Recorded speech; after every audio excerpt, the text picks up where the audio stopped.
قطر اور سعودی عرب کے درمیان پچھلے کئی سالوں میں کچھ مسائل کو لے کر شدید اختلافات ہو گئے تھے۔ یہ اختلاف اتنے شدت اختیار کر گئے کہ دونوں ملکوں نے اپنی اپنی سرحدیں ایک دوسرے کے لیے بند تک کر دیں۔ بہت سے دوست ممالک اس اختلاف سے رنجیدہ اور صلح صفائی کے لیے کوشاں تھے۔ بالآخر بفضل تعالیٰ یہ اختلاف نہ صرف ان دونوں ملکوں کے درمیان ختم ہو گیا بلکہ ان دونوں کے حمایتی ممالک کے درمیان بھی صلح صفائی ہو گئی۔ آج میڈیا میں جاری مناظر کھلی گواہی دے رہے ہیں کہ یہ اصلاح، صلح اور اتحاد ظاہری نہیں بلکہ حقیقی تھا۔ امیر تمیم بن حمد اور ولی عہد محمد بن سلمان کے درمیان ملاقاتوں میں گرم جوشی اور باڈی لینگویج اس بات کا بین ثبوت ہیں۔ ہم سب کو دعا کرنی چاہیے کہ اللہ تبارک و تعالی پوری امت مسلمہ اور تمام مسلمان ممالک کو اسی طرح اتحاد دے۔ اگر آپ بھی اس دعا میں شامل ہونا چاہیں تو کمنٹ سیکشن میں آمین ضرور لکھیے گا اور ہماری اس ویڈیو کو شیئر کر دیجیے گا۔ امیر قطر کا اپنی رولز رائس کار میں ولی عہد محمد بن سلمان کو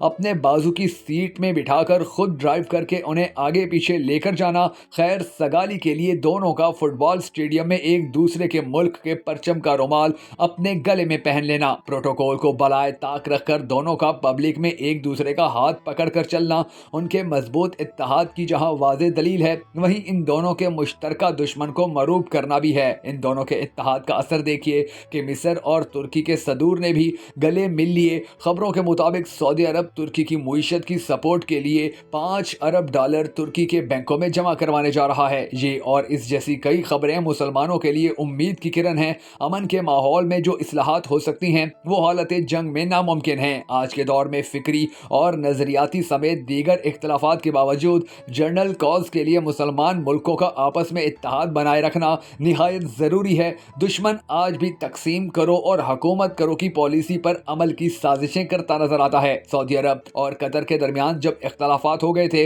امت دو دھڑوں میں بٹ گئی تھی۔ عوام تو عوام، بہت سارے اسلامی ممالک بھی دو گروپس میں تقسیم ہو گئے تھے۔ شیطان اس صورتحال سے بہت خوش تھا، دشمن خوب فائدہ اٹھا رہا تھا بلکہ مزے بھی لے رہا تھا، لیکن اللہ تبارک و تعالیٰ نے مخلصین امت کی دعاؤں کو بھرپور طریقے سے قبول فرمایا اور اس جھگڑے کو اتحاد اور محبت میں بدل ڈالا۔ اختلافات کی اصل سے دنیا پوری طرح واقف نہ ہو، لیکن ان سربراہان نے آپسی سمجھوتوں اور معاہدوں سے اپنے مسائل کو حل کر لیا اور دنیا کو اس کی اطلاع دے دی۔ اب اہل دنیا کو بھی چاہیے کہ اس اختلاف کے ذکر کو دفن کریں، گروپ بندی کو ختم کریں، اس کا حوالہ دے دے کر آپس میں ایک دوسرے کو چڑھانا، طنز کرنا، تقریریں کرنا، مضامین لکھنا، جملے بازی کر کے چٹکیاں لینا کسی بھی طرح سے مناسب نہیں ہے۔ میں یہ نہیں کہتا کہ غلط کو غلط نہ کہا جائے، حق کی تائید نہ کی جائے، فکر و نظر اور عقائد کی گمراہیاں ضرور بیان کی جائیں، اسلام کے اصولوں اور منہج سلف کو واضح کیا جائے، لیکن ان سارے امور کو اب ملکوں کے خانوں میں بانٹ کر بات کرنا،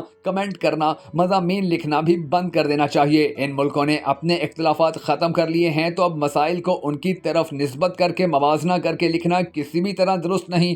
ہم مسلمان ہیں، ایک امت ہیں، اسی طرح سے ہر اسلامی ملک ہمارا ملک ہے، کیونکہ وہ ملک اللہ کا ملک ہے۔ ہر ملک کی اپنی خصوصیت اور پہچان بھی ہے، ہر ملک کے اندر خوبیاں بھی ہیں اور خامیاں بھی ہیں۔ اسی لیے اب ان چکروں سے باہر نکل کر ہمدردی، درد مندی کے ساتھ کتاب و سنت کی خالص تعلیمات کی روشنی میں اصلاح امت کا فریضہ انجام دینا چاہیے۔ یہ بات ہمیشہ اپنے مد نظر رکھیں کہ ہمارے ساتھ ہمارا عمل آئے گا، دوسروں کا نہیں۔ اس لیے کچھ لکھنے بولنے سے پہلے خوب پرکھ اور تول لیجئے کہ یہ جملے کل قیامت کے دن آپ کے حق میں ہوں گے یا آپ کی مخالفت میں ہوں گے۔ ہم سب کو اللہ تبارک و تعالیٰ کے حضور بس یہی دعا کرنی چاہیے کہ اللہ تبارک و تعالیٰ امت مسلمہ کو اب ایک ہونے کی توفیق دے۔